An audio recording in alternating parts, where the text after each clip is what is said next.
બનાસકાંઠા જિલ્લાના વિભાજન બાદ ઓગળ જિલ્લાની માંગ સાથે દિયોદરમાં ધરણા પ્રદર્શન કરવામાં આવી રહ્યું છે, તો બીજી તરફ અનશન પર રહેલા લોકોને ગાંધીનગરનું તેડું આવતા ધારાસભ્ય કેશાજી ચૌહાણ સહિતના લોકો ગાંધીનગર ગયા અને બનાસકાંઠા જિલ્લાના પ્રભારી બળવંતસિંહ રાજપૂત સાથે બેઠક થઈ હતી।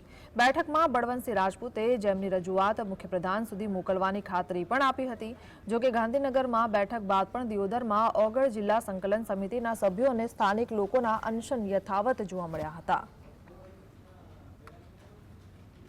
અને અમારી રજૂઆત આપણો ઓગળનો જે નકશો છે એની સાથે અગાઉ મુખ્યમંત્રીને કરેલી રજૂઆત અને આજુબાજુના તાલુકાઓના સમર્થન પત્રો પણ અમે સાથે રજૂ કર્યા અને મંત્રીશ્રીએ એવી ખાતરી આપી કે આ તમામ વસ્તુઓની સાચી અને સ્પષ્ટ રજૂઆત મુખ્યમંત્રી સમક્ષ થશે અને આ બાબતમાં યોગ્ય અને સારી કાર્યવાહી ગુજરાત સરકાર કરશે એવો અમને વિશ્વાસ આપ્યો।